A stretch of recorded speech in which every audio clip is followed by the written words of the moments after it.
Welcome back, YouTubers, to my channel of an everyday life of an Aspie. If you're following me right now and you're new to my channel, I'm AspieAnswersAll, and I'm all about sharing my life story with, AS, depression, OCD and the like, as well as just, mental health series, because I'm all about creating an awareness and understanding versus basically also being a voice or mentor advocate for others that hasn't got a voice and feel that they need someone to be in this, path to actually share what's maybe on their mind, maybe, or even just everyday topics that I feel that I need to address to you all. And all for the day though, guys, before I continue, if you're following me also basically right now for the LBs and newbies, basically at this point of time I just pretty much brought out just a little bit about the accountability in relationships on the mental health illness part of it, and this one now of the accountability part of the series is all about just relationships in general, hopefully just to give you some tips and advice along the way, basically to give you a fair idea what's going on. So in all further ado, basically, let's begin. As we know in general with accountability in a relationship, there'll also need to be some boundaries, basically, and more in this to keep our relationship going, regardless what it may be. It's also about keeping my words and commitments to the person that I'm involved with in that relationship, being true and honest and transparent enough, and actually stick by to it. Obviously, it's about keeping hopefully the promises also that we can keep, but be assured that you don't make the promises that you can't keep all the time. In my day and age though, I had made it clear and cut to some people in my relationships, be it, friendships and just relationships in general, that, I am trying my very hardest to be for the ones that really needs me there in their circle, regardless that I know that there'll be some people that I need to discern that will be just using me for my time, energy and whatnot, just to maybe tear me down on whatever the case may be. Every once in a while I need to discern who's real and who's not. Also, basically, in this term and age of, accountability, making a form of an apology or amends and showing that person, man or woman, enough to accept what we said or done wasn't necessary. But then again, I feel that in some ways apologies and making amends is important here.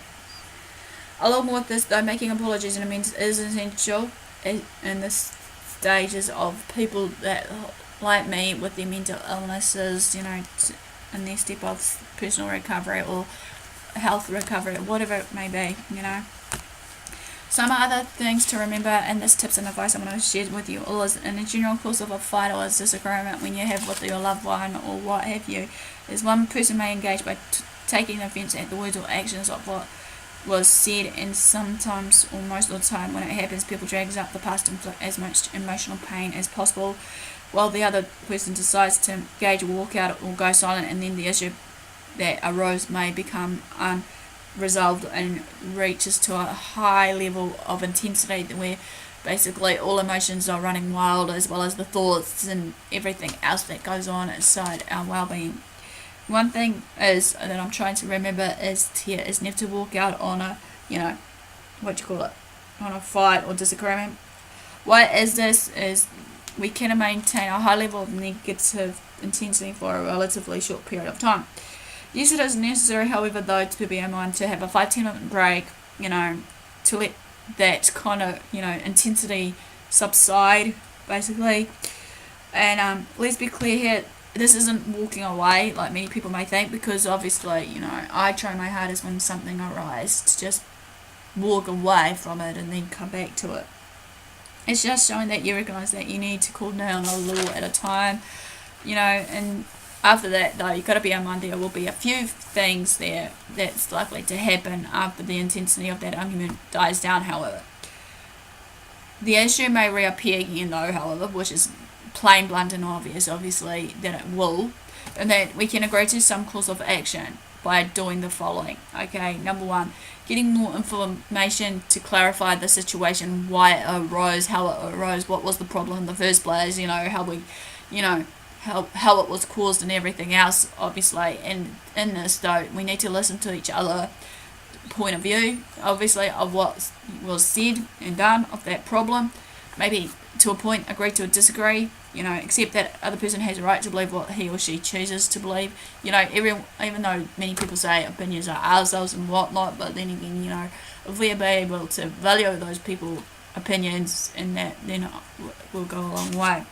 Number 2, here's a real bad one that many people may do a lot. We all do it eventually. I've done it once upon a time when I was in a relationship, which was a no-no, which is never ever keep a score of, who's right, who's wrong.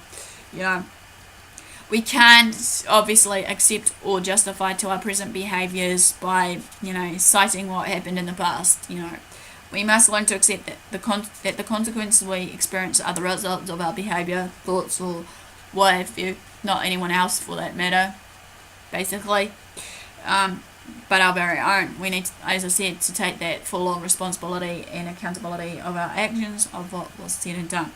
This will then lead to resentment, however, which is just the normal everyday phase while it goes about it. Number 3 is a crucial one. Establish some boundaries. There are 2 types of boundaries, emotional and intellectual, which are essential to effective, disagreements or fighting here. We both need to know that our personal worth and integrity is being challenged while we're in that, disagreement stage of it all. Without any boundaries, however, that is put into place, each person will start to question, and doubt about their own worth, and self-esteem will drop. We need to know that we're worth more than in our beliefs into what we see and how we see ourselves. Okay, number 4 is basically don't argue the facts. Just recognize this is an error, obviously, that was made, and not having to establish and blame, because obviously this will not solve the problem. Okay, this will allow for mutual tolerance to develop.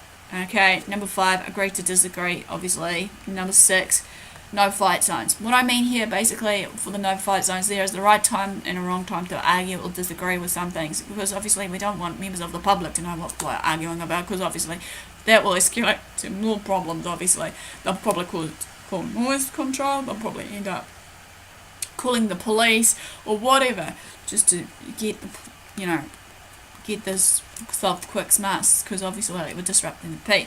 Obviously, as I said, there is the right time, right place to agree and disagree. Maybe, I don't know, do it in the privacy of your own bedroom, hopefully, but to a level, hopefully, that nobody else, like your neighbours, will complain, or maybe fight it in the car, for example, or disagree in a car, basically.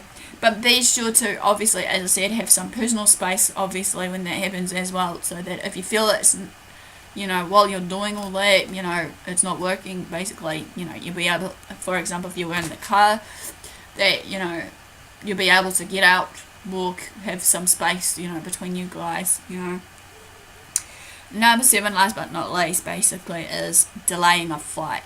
Sometimes it may be good to delay a fight or disagreement with your loved one or partner, but then again, sometimes if we delay it for too long, it may arise again of what did happen prior to you guys maybe having that disagreement, and it wasn't solved quick smart.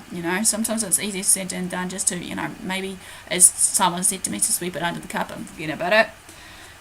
But then again, as I said before, that goes down to basically our personal worth and integrity is being challenged of how we see in ourselves and what we see in ourselves, basically, here.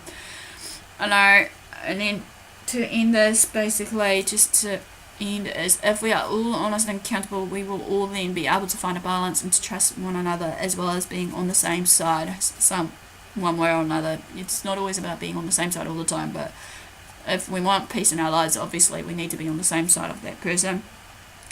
But another golden rule is support each other regardless of our differences of opinions, differences of thoughts, differences of our actions, no matter what, and who and what we are. Okay, also another one is to end this is using boundaries, as I said before, to keep ourselves safe and protect ourselves from whatever is going to go down. So, well, that ends basically part 2 of basically the accountability and relationships. Basically, give me a like for thumbs up for support. Basically, thanks for your support, thanks for watching. Basically, also feel free to comment below, private message me on Facebook, Twitter, AspieAnswersAll. Feel free to share the videos around if you feel the need or have to. As I said before, that some of these videos may need to be shared around so that we can remind ourselves daily of what goes down, regardless what it is.